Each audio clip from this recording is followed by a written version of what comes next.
They're able to do anything and everything. And it doesn't start with just saying, I want to live my most fulfilled life. I want to do all these things that are on my bucket list. I want to write a book. I want to start a nonprofit. I want to have another baby. I want to be the best mom, wife, sister, friend, whatever that I can be. When you think about your best self, and what you can do, and what I've seen people do amazing things with their lives. That's what I love. I love, love, love that. But if your health is holding you back and you can't even recognize or acknowledge because the relationship that you have with your physical body is shot, then where do you start? You start there. Hey there, welcome to the Female Health Solution podcast, where we discuss women's health, hormones, and everything else in between. Join me as we dive into the tools that you need to live your healthiest life. Hey there, everyone. Welcome back to the Female Health Solution podcast. I'm your host, Dr. Beth Westy, and today I want to talk about being your own advocate for your health and how hard this can be, especially when you have a complex history of things or you've had relationships with people that have not believed you, not supported you, dismissed your health issues or concerns, and just kind of left you high and dry. There are so many stories that I have of women who have been stuck and frustrated with so many different things, so many different levels of it. And some of this is to say it's not your fault that you have a hard time dealing with this, right? I have heard stories of women where growing up, whenever they had a health issue, they were sick, right? They did not feel good. They vomited, and their parents didn't believe them or didn't care enough. Oh, you're not bleeding. You're fine. Go to school. And they had to suffer through the whole day feeling like garbage, not being taken seriously until they got so sick and dehydrated that they passed out, fainted. Yeah. Isn't that like wild to think about? Right? I mean, I remember this is a story. If you have siblings, you'll understand this. I remember one time coming home from school because I really did not feel good. I was very sick. And it turns out I had mono. It's not funny. It's not funny. But I remember coming home from school, and my mom was a teacher. So she was teaching. She didn't pick me up from school. My dad was a mechanical engineer and had his own business. So it was his secretary that would pick me up. I was about 7th grade, I think. So I was maybe 12 or 13. And I got picked up from school. I don't even remember if I had a fever or something. I must have, which is why they let me go home. I must have had a fever or something. I just remember feeling so cold, so exhausted, like not just like, oh, I'm tired, I want to take a nap, but my body felt heavy and exhausted. And I couldn't do anything. I went home, I laid on the couch, I piled like 5 blankets on top of me, and I fell asleep. And I didn't wake up until my sister came home from school and started making fun of me. Like, oh, you don't feel good? Oh, poor you. Oh, poor Beppy. Beppy doesn't feel good. If you've had a sibling, this is very standard for sibling behavior, right? I did not improve. I got worse. I fell asleep at the dinner table. I remember thinking too, like I took a bite of food and I was like, I'm just going to put my head right here next to my plate for a second. And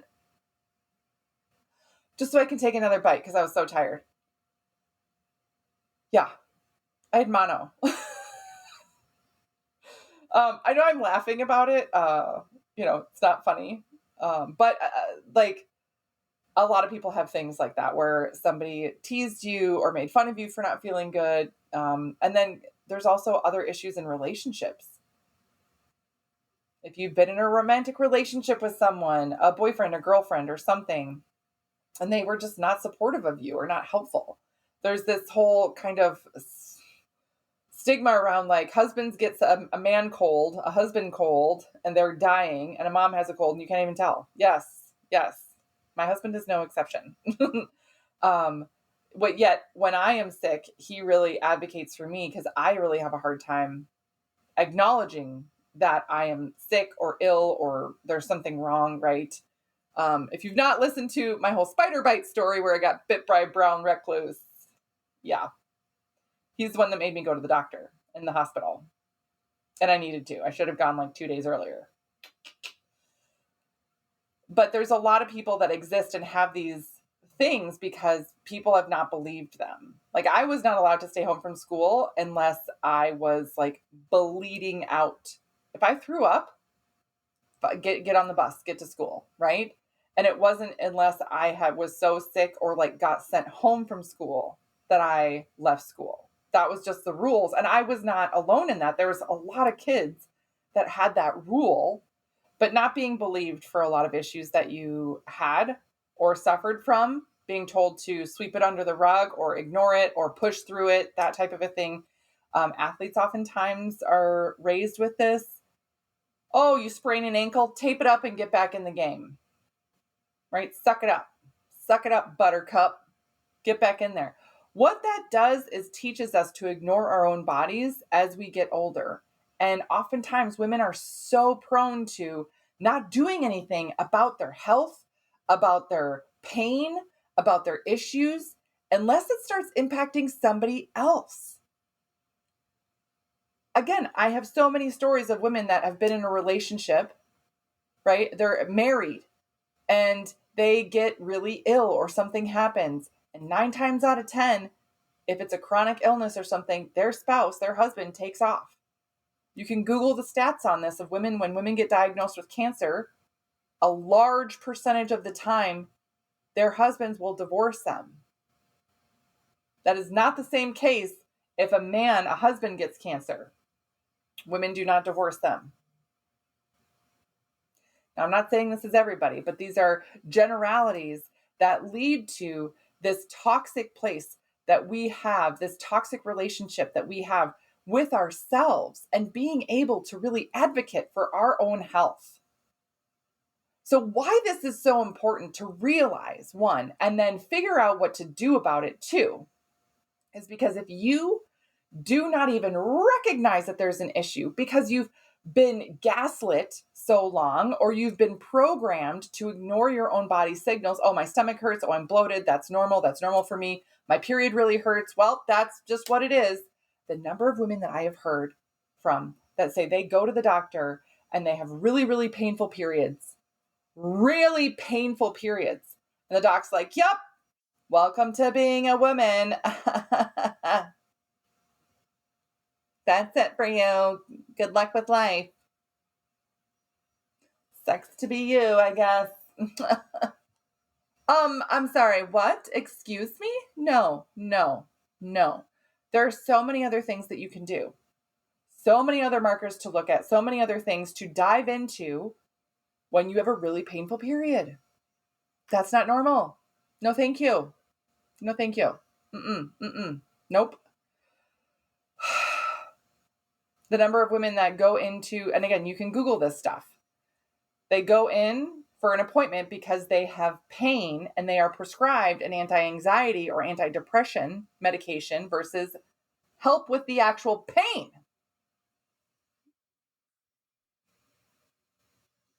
We are gaslit. And this starts from the time we are young in our households with our friends and peers and things like that. You know, I grew up, I was an athlete, coaches, right? All of those things. There were, I can't even tell you how many injuries that I sustained that I didn't even tell anybody about because it didn't matter. Because the same thing would happen. I would be told to get in the game, get out there, suck it up. Digestive issues, things like that. Didn't talk about it. Because at some point you stop mentioning it because all it does is makes you feel like you are crazy, there's something wrong with you, and nobody's going to believe you anyway. So then you feel like you're a liar and you don't know what to trust. It takes time to reconnect with your body signals and to recognize this. This is why In the programs that we have, I recommend doing deep breathing, doing meditations, and calming your nervous system, reconnecting with your nervous system. There are so many women that have gone through decades of their life just flying by the seat of their pants, not even stopping for a moment to reconnect with their physical body. And once you do, you can recognize and realize all the things that are going on and really be in touch and be in tune with your physical body. You need to be. The body never does anything without a reason. It's always giving you signals. It's always communicating with you in some way, form, or fashion. We just need to learn to listen and pay attention. But again, it goes back to, oh, don't be a whiner, don't be this or that, or you're just saying your stomach hurts to get attention. The number of gals that they have significant others, that I'm thinking about gals that they have boyfriends that would get irritated if they were like, oh, my stomach hurts and I want to go home early from our date or something. I have a headache. I don't feel good. Ugh. I got tickets to the movie. You want to leave now? Ugh. That's a waste.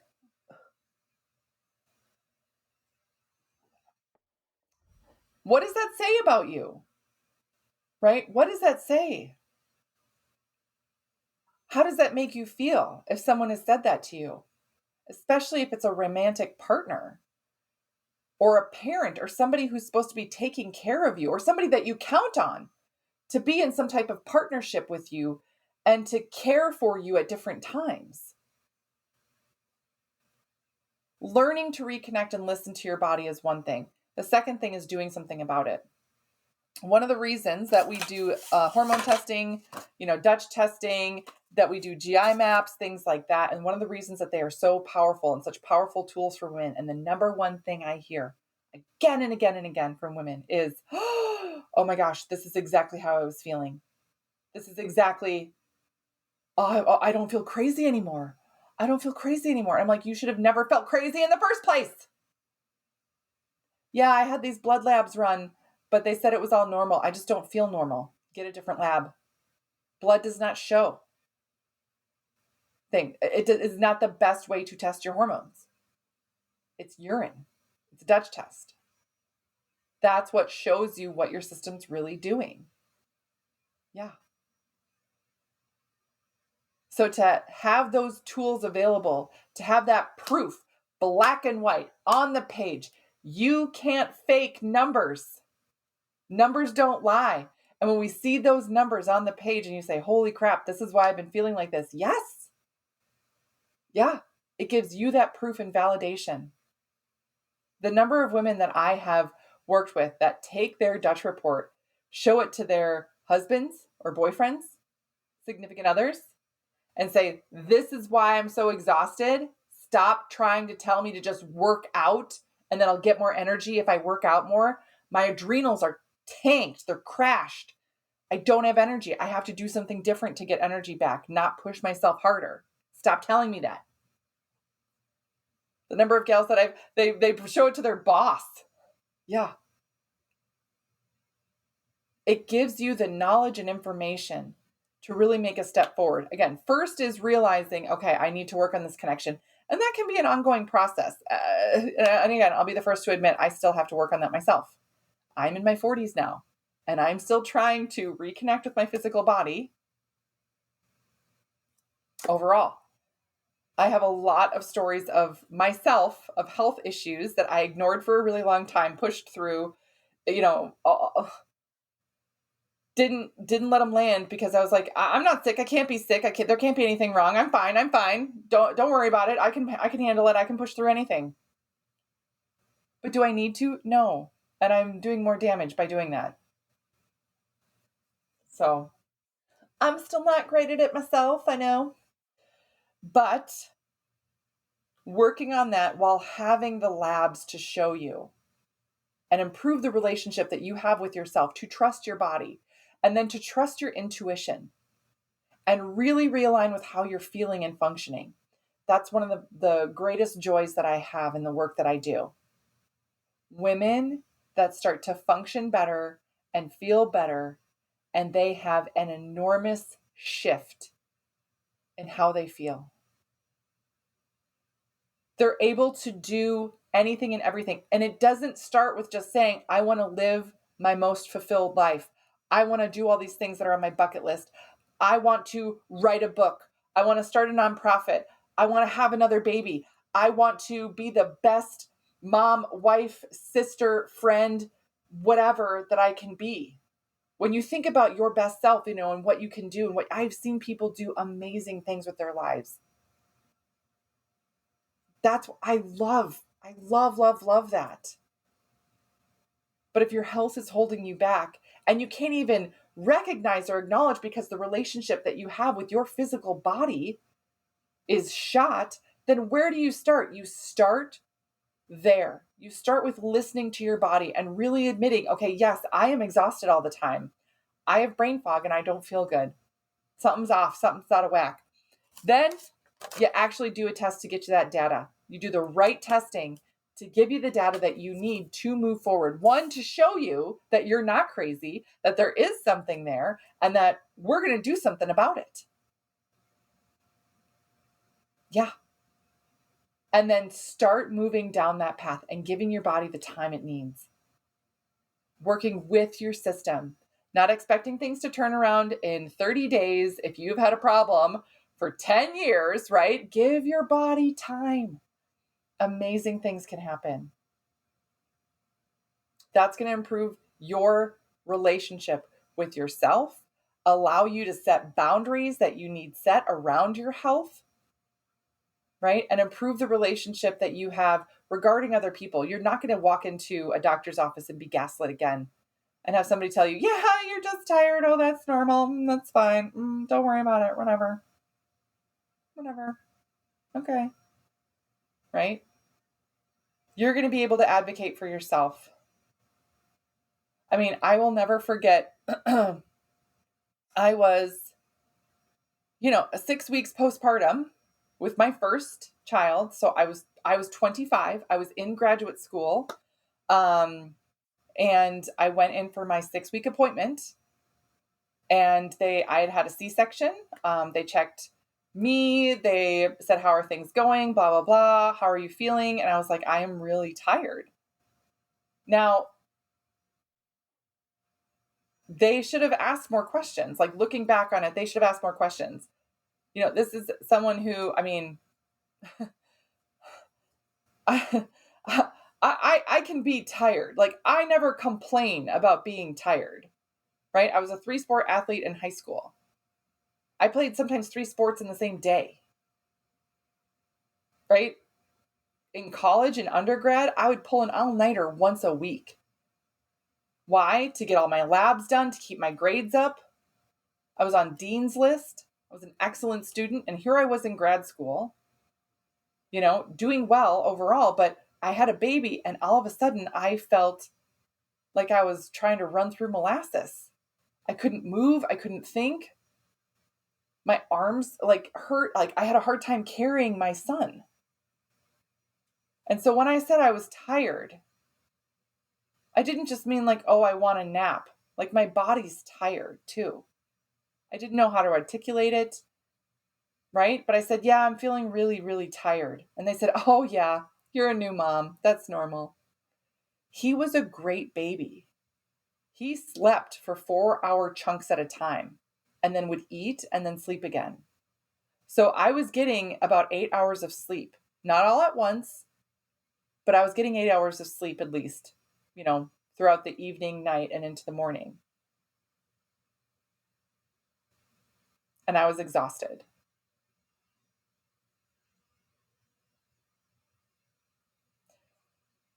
I'm really tired. Yeah, that's normal. You're a new mom. Oh, okay. Okay. When I went in, when I had gotten cleared then to get adjusted, and I went into the chiropractor. So this was very soon after that appointment. I went in and they asked again, how are you doing? How are you feeling? Blah, blah, blah, all the things. And I said again, yeah, I'm really tired. The doc knew me and he said, you're tired. How tired? How tired are you? And I said, I'm so physically exhausted that I can't carry my son from the parking lot to the waiting room. in one shot. I have to stop and set him down and rest my arms and then bring him the rest of the way. Yeah, that's not normal. He ran blood work, checked for anemia, checked for thyroid, and it was thyroid. Found a problem because they asked one more question. How tired are you? I was pushing through. I was ignoring a problem. This is something that sometimes when you're in the thick of it, it is hard to even see around it. So this is why it's important not only to improve this relationship with yourself, but also have relationships with somebody else who you can trust, and that will kind of snap you out of it when you are being the one that's like, it's fine, I'm fine, oh, I'll just push through. Like, no, man, take a beat, take a break. I had somebody who, I've worked with this gal for a few years, and we've worked through a lot of different things and a lot of improvements in hormone health, gut health, all of this stuff. And one of the things that we really battled was inflammation. And it got to the point where I said, listen, you are doing all the things. You are doing all the things within your power that you can do. Your job is still causing all these issues. So until you leave that job, you're going to be battling this. You've come a long way. This is where you started. You've come a long way, but that last bit, that last 30% that I know you can get, you can't do it by forcing it. She quit her job. 6 months later, she had naturally lost 20 pounds. We didn't change anything. She was on a maintenance for a lot of other stuff. We didn't do a dang thing different. She got a different job. That was it. Got out of that toxic environment around those toxic people and relationships and things like that. Shifted everything. But where did it start? It started with her relationship with herself, her relationship with her body, her getting those labs and seeing that I'm not crazy. You have the tools then, step 2, the tools to take the steps forward. And then to take the time for that healing process. It's a beautiful thing to be able to do that. It really, really is. So that's what I got for you guys today. Again, diving into the relationship with yourself first. That's the biggest thing that's going to lead you out of the place that you're stuck, and also gives you the power, the tools, the power to advocate for yourself so that you can be your healthiest self ever. So let me know if you have any questions. Thank you for tuning in, and I will see you guys later. Thank you for joining me on today's episode. If you would like more information, just head on over to drbethwesty.com for all the show notes and information from today's episode. And if you're looking for more community, more support, you can find and follow me on Instagram, Facebook, YouTube, TikTok, and I would love to see you there.